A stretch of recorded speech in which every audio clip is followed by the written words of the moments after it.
smoke or two. Grand Rising, Grand Rising, Grand Rising. The morning mental is in session, straight to the point. Grandmaster J, Grand Rising to all of the children of the Most High. Grand Rising to all of my Muslim brothers. Assalamu alaikum. To all of the folks, of the practitioners of good and light, I welcome you. And everybody else, I just saw you sneak through. Everybody else who are much folk, I welcome you to the morning mental. The morning mental, where we get a chance to put something on your mind as you go through your day. Today, we have an issue before the people that we need to deal with. So I am going to slowly unpack this and hang out with you just for a few minutes here on the Morning Mental. And I hope you are having a very gracious Shabbat Shalom, because we are in the Sabbath right now. You are under the Sabbath right now. You should not be doing anything but giving honor to the Most High on this day, which is the Sabbath. I have elected to toil in the vineyard this morning. I am coming amongst the people, and I have with me a sickle, because I got to slice away some things.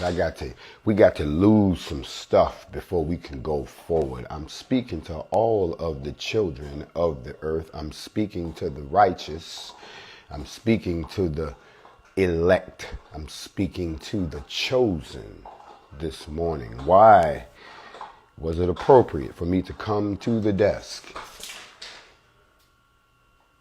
Somebody wants to get in the picture every time that I start to do this, because they too feel like they got a piece of the message too, because it applies to them. I want y'all to understand that it's going to be real rough on you this morning. So if you didn't come in here for something heavy, and it's going to get heavier as I get closer and closer to my exit. If you have friends who are not getting alerts, please let them know that we are on the air, that right now we are in session, class is in session. Please have some pen and paper. You want to take notes this morning. I actually invite you to do your research on everything I'm about to lay on you this morning. And after I laid it on you, with whether or not you're strong enough to carry it, is going to be the real test. I know some of y'all are going to fold under the pressure right away. Others of you are going to try to bear up to the weight, but the more you bear up to the weight, the more you're going to find out that it's a two-edged sword. It cuts both ways. So be careful when you're holding this blade, because it's going to be a heavy one this morning. So I want to go ahead and get started as I always do. You know, normally this is the part where we pause and we give praise to the Most High. This is the part where the name that will not be named, Yahuwah, is actually pronounced Yahweh, because you can't pronounce it without the vowels.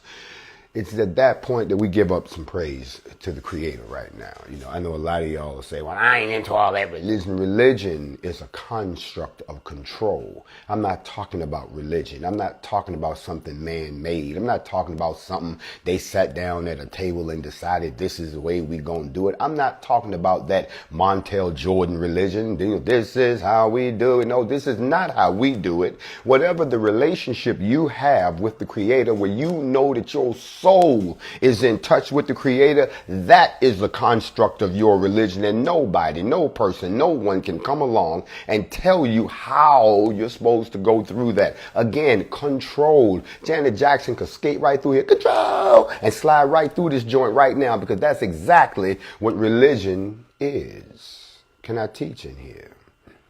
Gonna be rough.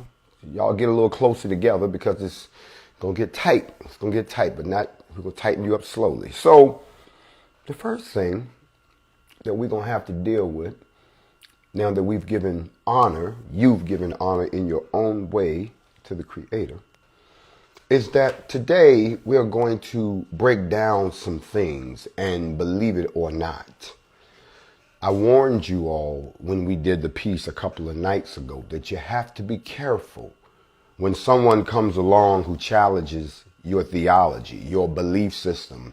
Because most of the time when they challenge it, it is because it is a threat to theirs. Because if you're practicing truly, and this is not about your religious belief, this is about how you get through this classroom that is here to test your soul. This is what this is about. This is knowing the rules to the game. This is like going to Vegas. And you know the rules when you walk in, not to the regular blackjack table. I don't know about y'all, but I've been to Vegas. And anybody got some deep pockets, when you go to Vegas, there's two places you can go. You can go to the regular, you go play the little slot machines, the little blackjack, or you can go to the highball room. Y'all know about the highball room. To walk in, they got a cop standing at the door of the highball room. You can go anywhere else in the casino you want, but you won't walk up in there. And when you do walk up in there, that's because your pockets is deep enough. Not that you can win, but that your pockets are deep enough that you can take the loss. Loss gonna be deep. So tonight, we're gonna be in the highball room because we got some things that we have to be able to do. Now, if you know the rules, then I warned you about. Y'all really don't believe that what we up against is something you can't see. Because see, a lot of y'all seeing is believing. The same way a lot of y'all couldn't perceive NFAC before you saw it. Yeah, you knew it could happen. Yeah, you hoped it would happen. But the day that you actually seen all these black people come marching around the goddamn curb and it's just a sea of black and guns and shit, a lot of y'all was like, am I watching a movie? Because you knew it could happen. But when it actually happened, you couldn't believe it. And ever since then, that's all they've been trying to do is poke holes in it because they can't believe it. But it's all not about what you see. It's what you don't see. You see, you didn't see that being put together. You didn't see the idea being talked about. You didn't see the people coordinating the travel. You didn't see none of the uniform. You wasn't there when the weapons got bought. See, all of that you didn't see. You just got to take for granted that it happened because you saw the fruit. And you only remember how, not by sight, but by faith in things unseen.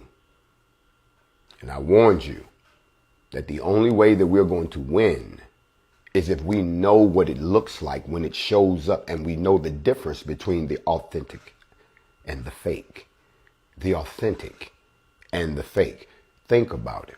If you don't know what the real thing looks like, how are you going to recognize a fake? I warned you once before, even the enemy knows the scriptures like the back of their hand.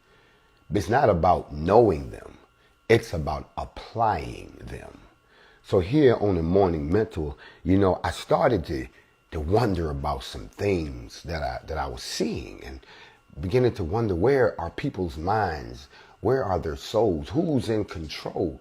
And I began to realize that the only way that I could make you understand what I'm thinking or what I'm seeing or the behavior that I'm seeing, that to me is all just amazing because I'm totally disconnected. I don't care about any of that, but just to watch it, it's almost amusing to me, but it's tragic because it speaks of the human condition in this so-called advanced society where we can talk about putting people on other planets and finding vaccines for diseases, but we can't find a cure for the hatred that we have for one another.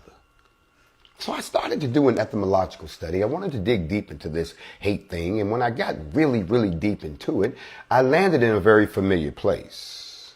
Oh, yes, I did. So I thought it only fair that I start off and warn you. What I'm about to teach you is going to hurt some people's feelings. I don't care.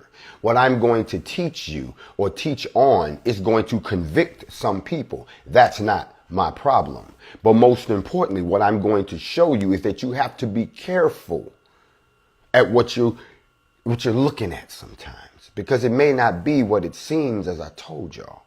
So before I even begin this, I don't want anyone to sit there and be like, well, what is he talking about? Could he? I'm just pointing out an example. And it's the best way for me to respond to the issue that we need to deal with that leads into the other 8 subjects I have to cover this morning. Can y'all roll with a brother for a minute? Do y'all really want to hang out?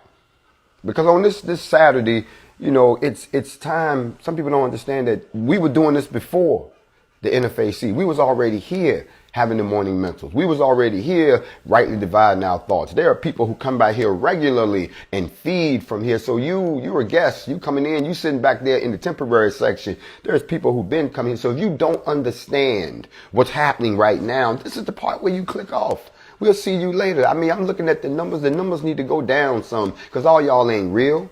It reminds me of this. It reminds me of this story that they said that one time it was a church and the church was packed and everybody was ready to rock and roll and the choir was where they were supposed to be. The deacons was where they were supposed to be. The front row was packed. All the people had their little gloves on with their finger in the air. All that little crazy little man-made shit was going on. And the preacher was standing up in the pulpit. He was about to do his thing. He was about to lay down the word.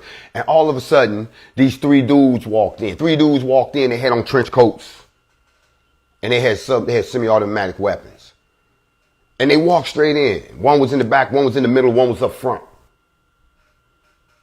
The preacher looked at him. And he said, "What do you want?" He said, "Well, all y'all up in here claim that y'all believe in what you believe in so much that you would die for it. Y'all say y'all believe in Jesus. You said that you died for Jesus. Well, let everybody that will really do that keep their seats." Immediately, it was this rush. Everybody cleared out the joint. People in the pews cleared out. The choir ran out through the back. They got their own little entrance back there. The dude, they be spinning around. He went down in the stage and whatnot. The band broke left. The deacons was gone. Everybody broke out. And when it was over, the only person that was still standing there was the pastor, still standing behind the pulpit. Maybe about 2-3 people on the front row that was rocking with the pastor.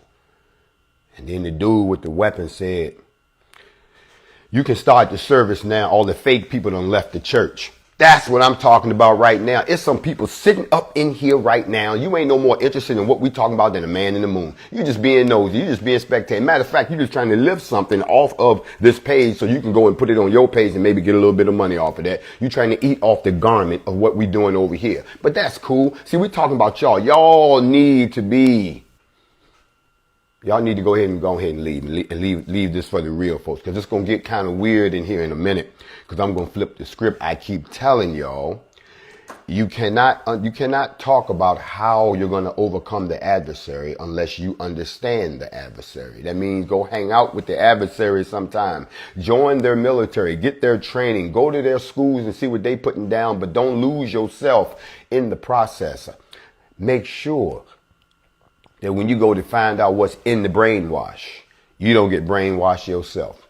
So therefore, I can speak eloquently about what I'm about to talk about because I've been trained in it, even though some of y'all are finding a hard time trying to find proof of that. That's good. That shows I did a good job of erasing myself from the grid. But I want us to start off, and this is what I'm going to do. I'm going to do a little bit of acrobatics here. Y'all stay with me, because we have to deal with this. I'm going to go ahead and unpack it. I'm going to start off, and I'm going to flip the script, and I'm going to go to what y'all would try to defend what I'm about to say. I know how you're going to defend it.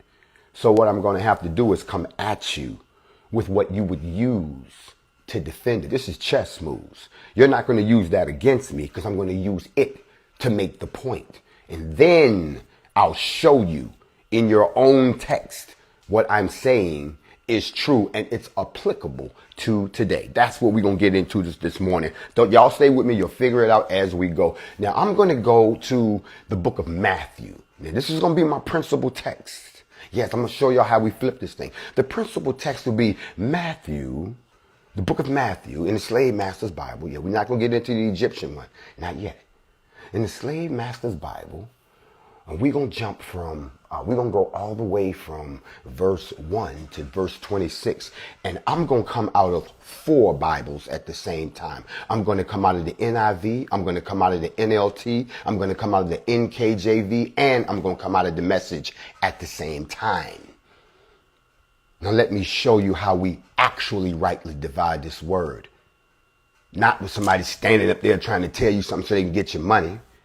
This shows you that there's a commonality in the message, because even though they all gonna say it a little different, we're gonna find the common message, and then you'll see the point that I'm trying to make. Oh, y'all know this story already. I got to use their book to show them that you can't come back with me and accuse me of some type of blasphemy when I use your own scriptures to prove the point. This is why religion is control. This is worship and study. There's a difference. This is not, you're not going to get this from your senior pastor.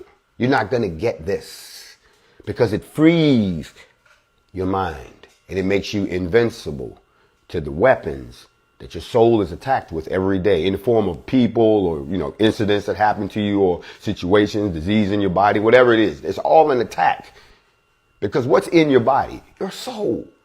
So if I can make your body uncomfortable, if I can make your condition uncomfortable, if I can make any of those things uncomfortable, then I'm attacking your soul.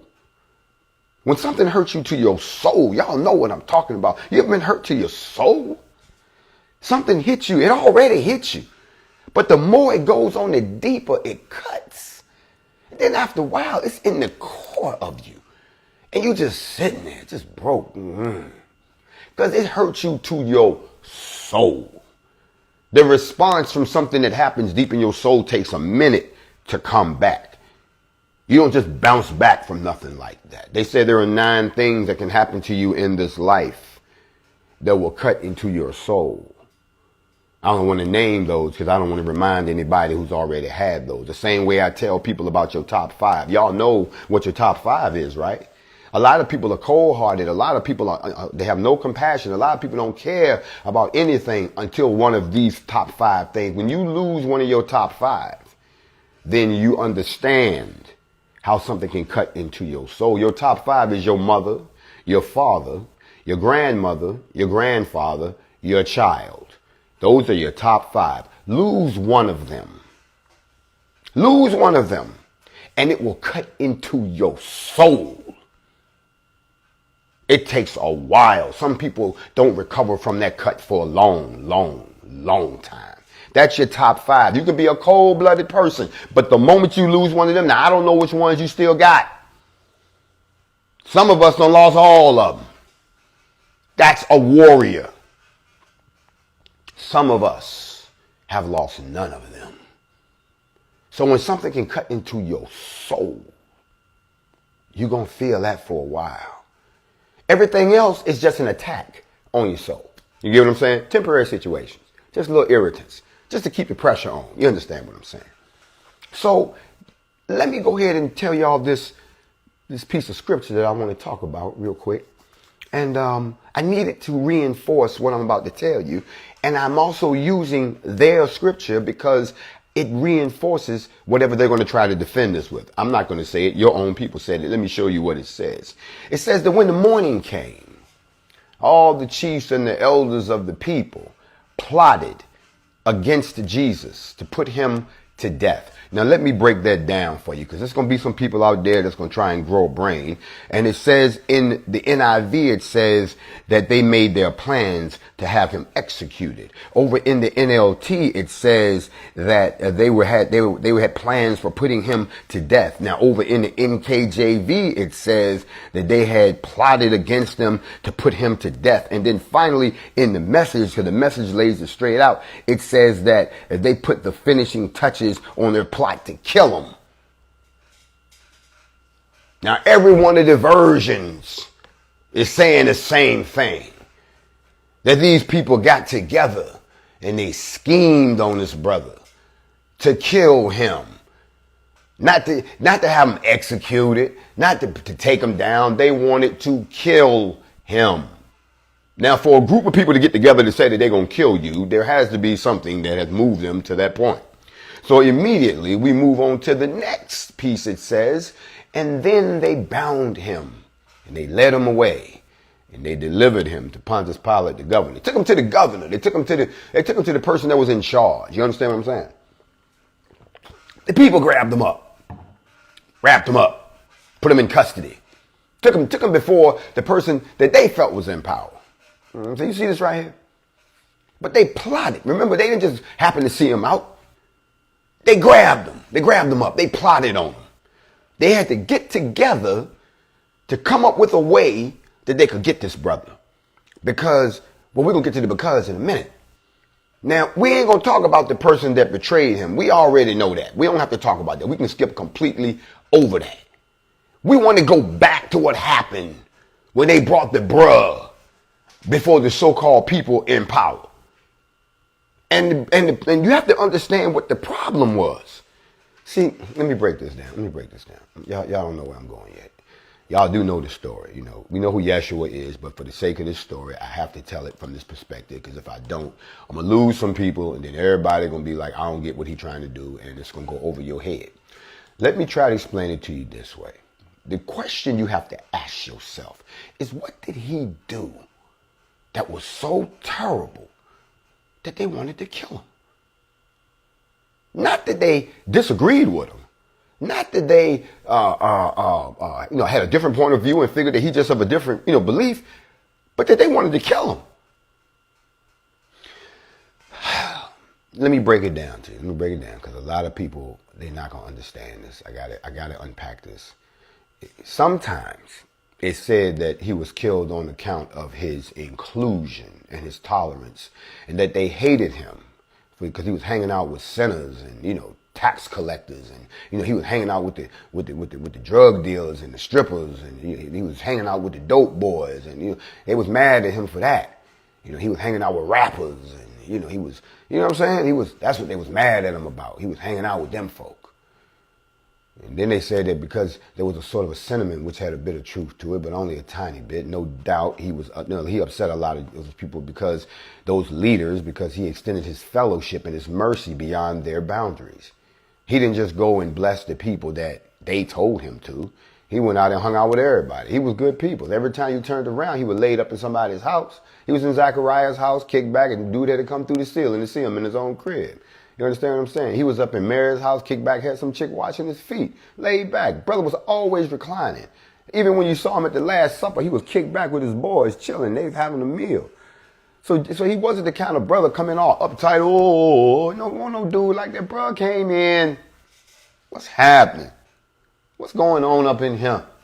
Well, my son is sick, son. Bring him on out. I brought him out.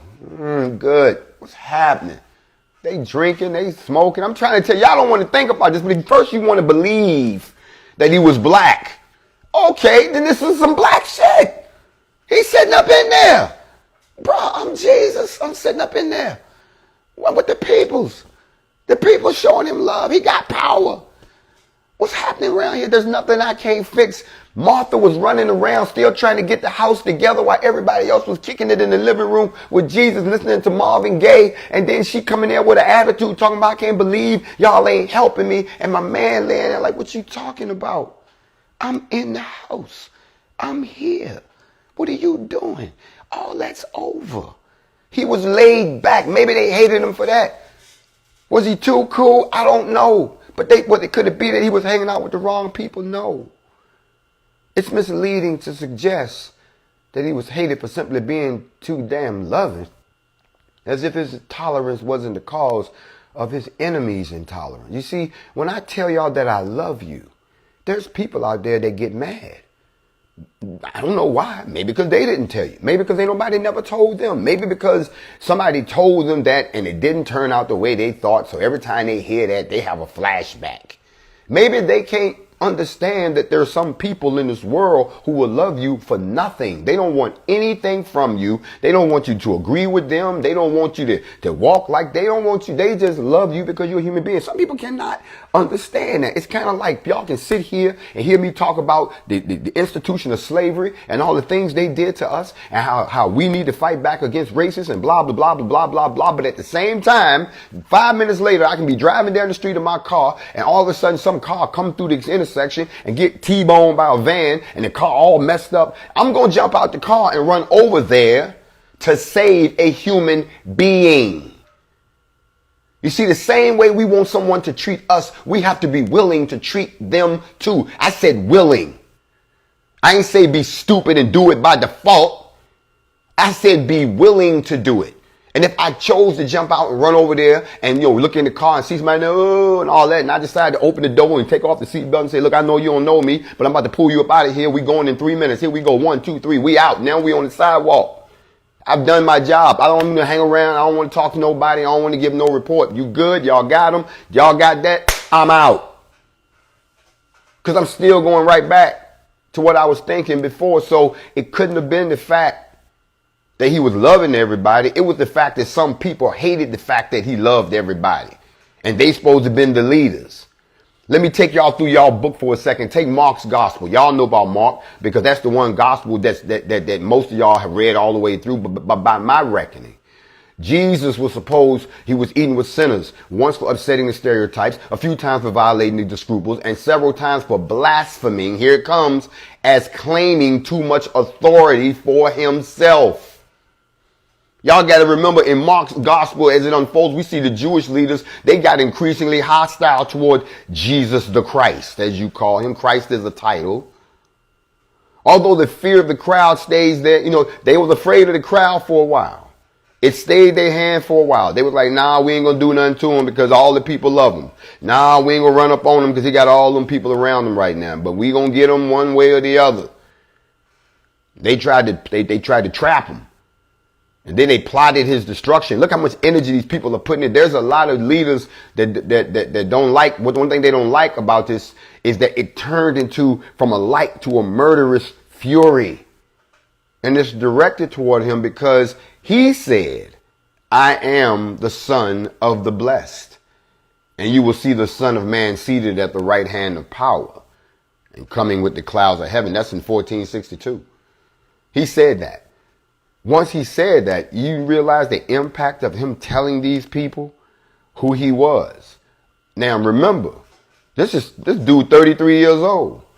Ain't nobody heard none of this from him for the prior 33 years. They all running around where he come from. Who this dude? He just popped up on the scene. Now he claiming that he the Messiah? Who is this cat? He running around healing people and he running around. Now he making these bold statements. He teaching like, who is, we don't know you. He 33. Where he been for the last 30 some years? You get what I'm saying? No, we don't know. Let's check his background out. We can't find out on nothing about him. Ain't nothing. Who is this dude? You see what I'm getting at?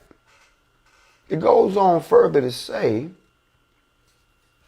they disliked him and eventually they grew to hate Jesus for many reasons. In Mark 15:3 says the chief priest, they accused him of many things, quote unquote. They accused him of many things. They were angry with him for upsetting their traditions and some of their scruples about the law. They looked down on him for eating with sinners and associating with those deemed unclean or unworthy. But most of all, they hated him because he claimed to be from God. And as time went on, he dared to make himself equal to God. You see what happened? He went way beyond just being the Messiah. He went way beyond just saying he had all power over everything and everybody. He went way beyond that. He started telling you, he sent me. And then he flipped the script on him and said, he ain't sent me. I am him, you dumbasses. I done showed up in the flesh and look at what the hell is going on around here. Well, what do we have here? That's what he did. That's the story. Now, that's not the focus of the story this morning. The focus of the story this morning, my people, is the jealousy and the hatred that these people who were supposed to be the leaders and who were supposed to be the teachers and who were supposed to be the ones that kept the status quo and the ones that were supposed to be responsible or who had assumed responsibility of telling you how to live your life and what to believe in and how you should spend your money or give your money and what was going to save you and what was going to teach you and what was going to develop. You cannot teach in here. I'm trying trying to tell y'all this is how they pull the wool over your eyes. Because at the time when somebody comes along and starts telling the truth, comes in and actually starts not doing any of the things that they did, not even doing it the way that they did it, and having all this type of progress with the people, it's a threat to them. So that threat turns into a dislike. First they try to examine you. They can't examine you. Then they try to match you. They can't match you. Then when they find out they can't do that, they try to turn the people against you. They lie on you. Then if that don't work, then they try to find something on you so they can run to their superior and say, see, look what he did, or look what she did. So now they can try to bring you down. They want to attack you because they are afraid. And you are a threat to everything that they have built on your backs. It goes on to say right here, he went too far. That's why they hated him. That's why the crowds turned on him. And that's why he was put to death. They couldn't recognize his divine authority or his identity. Jealousy was no doubt a part of it. They say that, and y'all know what Matthew 27:18 says? It says, for he knew that it was out of envy that they had delivered him up.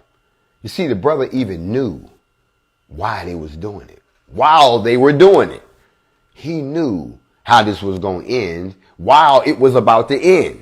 I'm just telling you what the stories say. I'm using their scripture because if I don't, they're going to come back at me and say, well, you know, if you look in the Bible said, I did look in all 4 versions of your Bible. And I took a look at the Greek, Aramaic, Masoretic text. And I did an expositional study on this before I came and spoke to you this morning.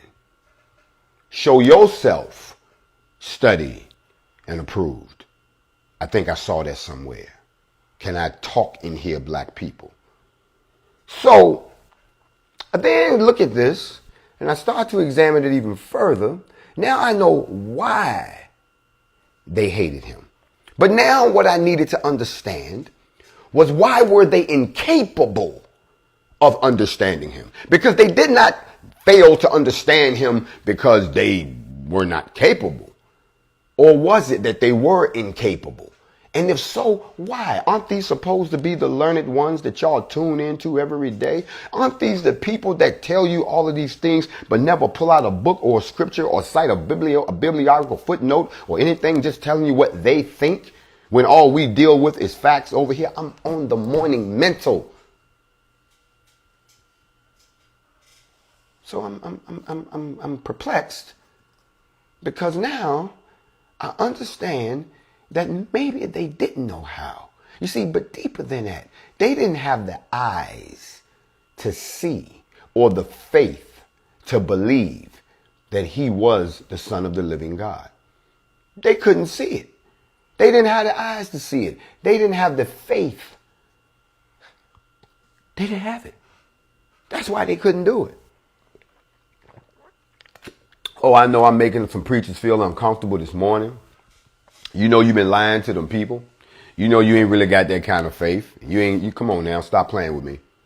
You know that this is just a 501. It's a tax write-off for you. You got to keep the people mesmerized because you don't never want to pull out the book too deep on you.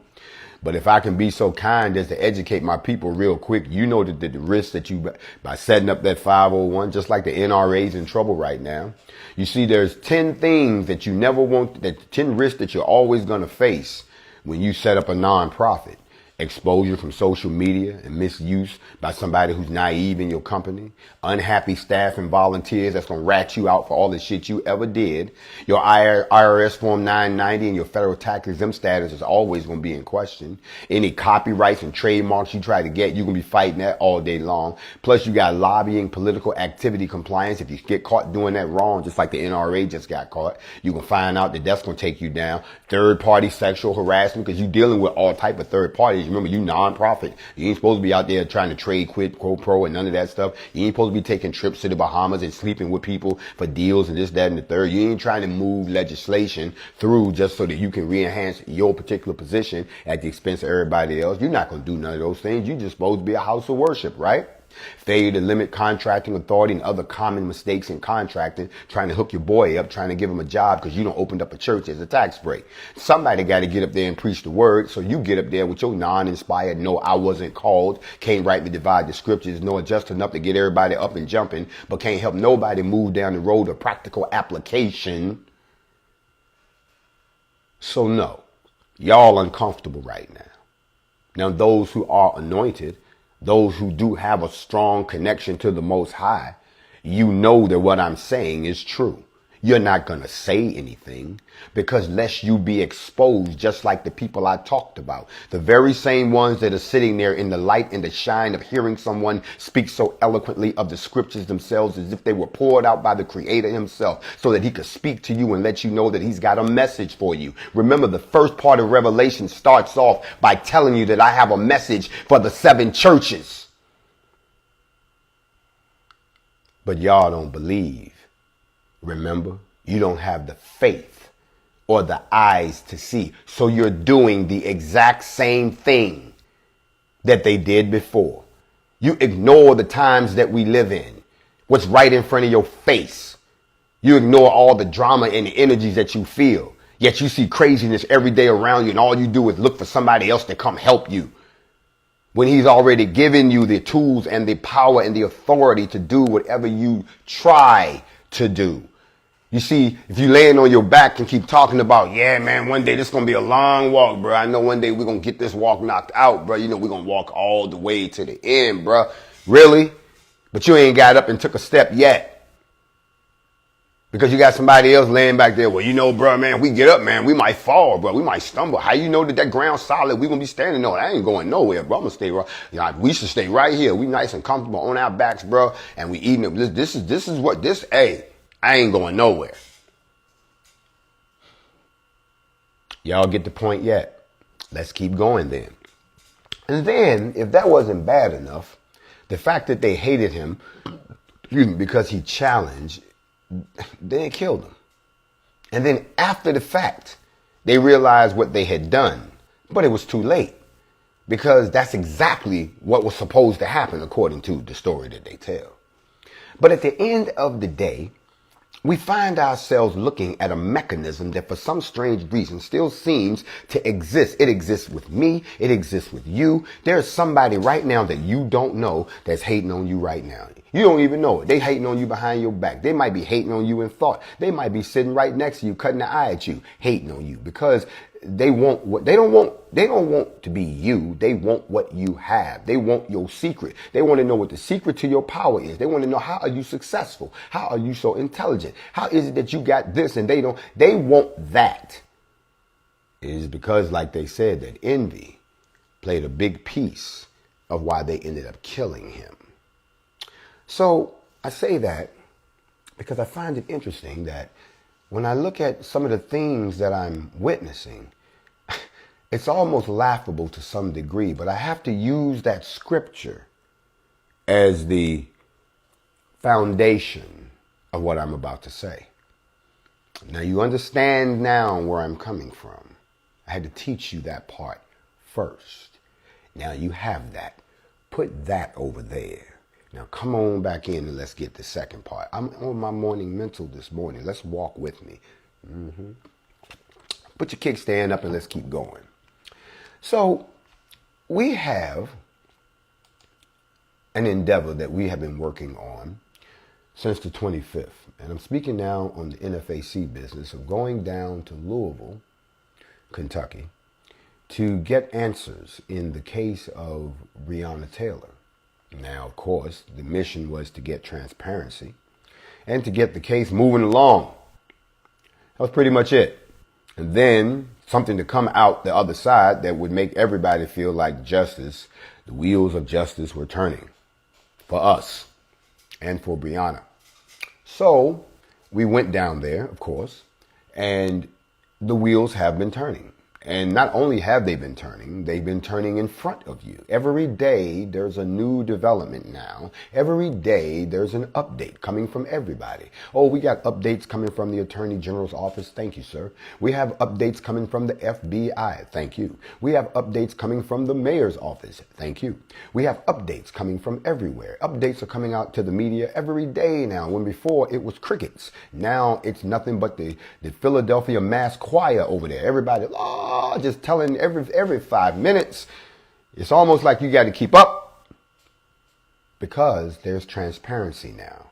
And even though we could use a little more transparency, we understand that there's an investigation, but at least we're seeing something that's happening besides the crickets that we were hearing before. Now, in case you all haven't heard the latest, let me give you the latest. The evidence and the shooting reconstruction from her apartment is now being analyzed by the FBI. Ballistic evidence with the shooting reconstruction from Breonna Taylor's apartment is being tested and analyzed at the FBI laboratory in Quantico, Virginia. The FBI's field office issued a statement. And see, even the FBI is letting you know, hey, this is what we're doing. You know, we checking the bullet holes right now. We've gone, we've done. And remember, I told y'all there had to be a reconstruction. Now, for them to already be doing this, they moving along. I'm not bigging them up. I'm just showing you how there's progress now. You see, you're marching through with a bunch of people with some guns, and all of a sudden everybody trying to get this thing done because y'all know the clock is ticking. We know that too. But let these people do what they're going to do first before y'all start forecasting doom and gloom. Don't do that. We went down there to get it moving. And the people still protesting right now. I salute everybody still out there in the streets. Keep the pressure on. But they know that they got to do something soon. That's all I'm going to say about that. But this is the latest development. There's a guy by the name of Tim Beam. He gave an update. He said that when the laboratory has completed its finding, that FBI's Louisville will promptly share those results with the Kentucky Attorney General's office, which is conducting a separate investigation into Taylor's death. That update came a day after Attorney General Daniel Cameron told everybody that his office was waiting on ballistics tests from the FBI. You see what they're doing? They're playing chess. Cameron said, look, I'm waiting on ballistics from the FBI. The FBI just came back and said, hold on, partner. Hold on. We wrapping up our stuff, and as soon as we get it up, we're going to get it to you. Don't try and put the ball up here and make it look like we the ones holding things up when you was the one that told everybody that you had everything that you need, knowing that we was doing our own investigation. You know, if we got to wait for you to do the ballistics, it's going to take a while. Since we already doing it up here, why don't you let us do this, and then we'll give it to you. You can rely on our results, and then from there, you can move along. That's the best way to do it, to move it along. See, that's if you're trying to get it done quick. If you're trying to get it done slow, you be like, well, okay, then y'all go ahead and do what y'all doing. We're going to go ahead and do what we doing. But we can't both be in there at the same time. So you got to let us know when you're going to be there. So, you know what I'm saying? Just dragging it out. No, that's not what they doing. So I wanted to speak on that because I want y'all to understand that every day there's an update. Every day. There is an update. The transparency is there now. Now we can see, okay, take us through. So who got the ball right now? Okay, you got it. When he gonna get it? He got it. All right. Y'all don't want to put a timeline on it. That's cool. But at least let us see the process. Don't just show up and tell us, we did our investigation and nothing's going to happen. That's not the move. And y'all already know that. Okay, anytime you got Oprah buying up billboards, that's not the move. So, but they are being transparent, and there are updates every day. Okay, so for all of you all who don't believe that what we're doing is not ruffling some feathers, you got another thing coming. You want me to believe that there's something wrong with going down there to get justice for this young lady and getting some type of traction and getting a conversation with the Attorney General and getting them to issue a statement saying that we had a productive meeting, and now every day is an update on where they are on all fronts. Even the mayor. Yes, the mayor done came on board. That's right. The mayor came on board, and he even said that he now that it's not in his court no more, he hurry up and he wants justice. That's what he's saying. Okay. The problem with this is we still we still ain't got nobody in custody and no charges been filed. So I'm just saying that's the problem right there. Remember, that's the core of the problem. Everything else they're doing, that's great. Salute. But we see the process. We trying to see where the process going. You understand what I'm saying? To do something like that is rubbing some people the wrong way. Because, well, I'm not going to say this, but I've already said it before. There are some people who feel that when you see people actually doing something, it's not a good look for the people that aren't. And that's just the way people are. Because they'll turn to them and say, when you going to do something? When you going to do something? It wouldn't be that bad if some of those same people didn't join in with some other folks to try to do exactly what we just pointed out in Matthew. I am sitting back actually with some popcorn and some water, enjoying the show, watching grown-ass men put all this time and energy to attack another brother. And now that you decided to go there, I think it's time for me to go ahead and level this one. I learned a new term today. I'm so glad I keep in touch with the young kids. The young kids keep me up, keep me on my game with some of this new lingo. Somebody said, I don't pay that guy no mind. I said, why not? He said, he's a Wikipedia kid. I said, what the hell is a Wikipedia kid? He says, a student who has poor research skills and lacks the ability to think critically. I said, say that again, young blood. He said, a student who has poor research skills and lacks the ability to think critically. And so I'm saying, well, wait a minute. Break that down for me, because I'm trying to understand what you mean by that. He said, listen, Jay, I looked at a report, and the report said, watch this, students less prepared for university education than in 2005. They did a study up in Ontario, and they found out that Wikipedia kids are less mature and they lack the required skills. I'm not making this up. It says first year students are less prepared for university education than students from just 3 years earlier. Here's why. This is the part that blew my mind, because I was trying to understand, what do these people mean? It says that these are people who rely on Google and Wikipedia as their sources for research and never do any hard research, and will argue you down because they saw it on Wikipedia or they saw it on Google.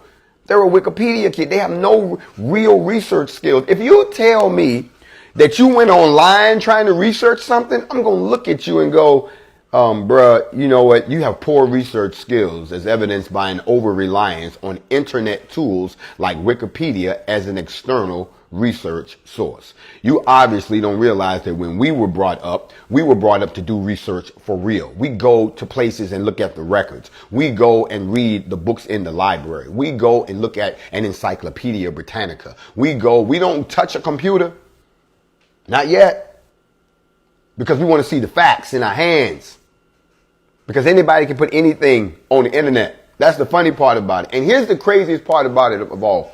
We like to attribute the creation of things we find on the internet to the creator. Like somebody can create something for you. Y'all seen the videos that's floating around. I'm supposed to be accepting money and all this crazy stuff. And what's another one? Oh, I said I was going to invade Texas. And, they take a clip to make a video and make a whole story around it. And then someone who doesn't do their research comes along and they Google and Wikipedia and think they know. I am the wrong one to get into the room to have an intellectual debate about, and if all you have to go on is Wikipedia and Google, the University of Google, as we call it. So we're finding out today that these people have a lower level of maturity. They have poor research skills. And on top of that, they have the inability to learn independently. That's the key here. These people that are angry lack the ability to learn independently and think critically. I sat and listened to one young man do a whole hour-and-a-half video where he was supposed to be breaking me down. He didn't know what the hell he was talking about from a hole in the wall, but that wasn't what was comical to me. What was comical to me were the people who were sitting in the comments that was agreeing with him who didn't know no more either. And I'm going like, wow, I've landed in the room of the idiots. So I hurry up and left that room and left them to their own devices. What I'm telling you is this: why would people put this kind of energy into something when its fruition is to help people. Maybe they don't want to see people get helped. I don't know. But what I will tell you, that in the case of Breonna Taylor, we are seeing the process now. They're making sure that we ask for transparency. We've got some transparency. Doesn't change the fact that nobody's been locked up yet, but at least we can see that some steps are being taken toward it now. Some missteps in the beginning, but y'all rolling. Everybody rolling? Okay, that's the update. Now, in the meantime, since everybody wants to look at, y'all don't want to look at the response. You want to look at how the response is dressed. You want to look at how the response handles weapons. You want to look at all of that. Well, let's talk for a second, because all of you so-called gung-ho gun pros out there, I'm really curious to know what your stance is this morning on the NRA. You know the NRA, the ones that went and lobbied that they could get, they wrote the law for all of California. So when the Panthers went and protested at the State House, these were the folks that went and wrote the law and took it to the governor and made them pass a law that even to this day, you can't open carry nowhere in the great state of California. Totally denying them their Second Amendment right. They rather take it from everybody than to let black people carry guns. And y'all don't think that y'all live in a racist society. Y'all want to accuse us of being racist. Don't get mad at the response. Look at what caused it. Anyway, so the National Rifle Association, for a long time, they've been one of the most powerful lobby groups in the United States.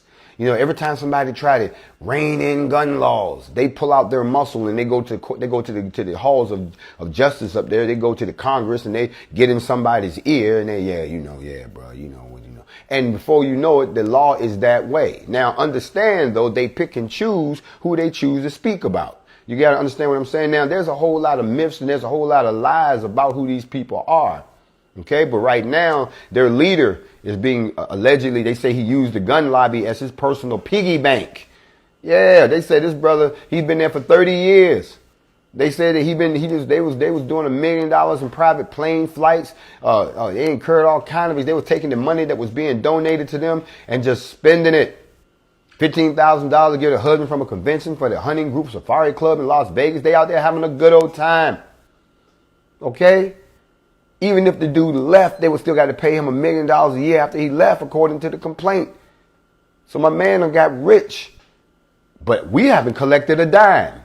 Yet y'all think that we're this government-funded gun operation that just, y'all cannot accept the fact that black people just got themselves together the best they could. Black people. Not nobody that does this every day. Black people that had just had enough. Got themselves together, put on the same thing, grabbed they whatever they had, and came out to stand for their people. Y'all cannot really wrap your mind around that, and I understand why. Some of y'all don't have the eyes, and the others don't have the faith.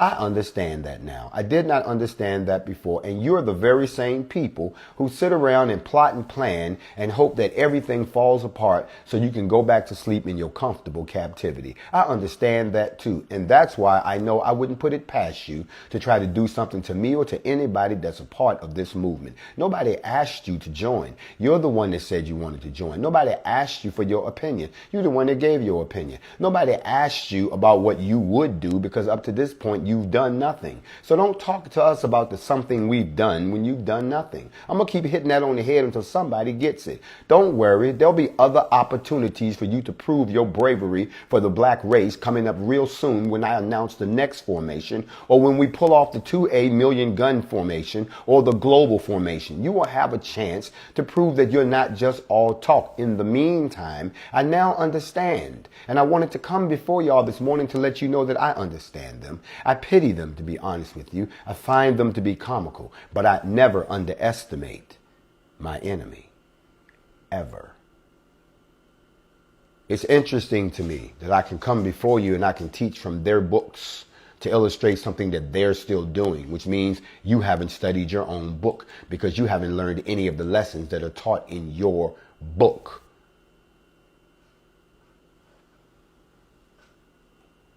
How many of you know how to remove yourself from the internet?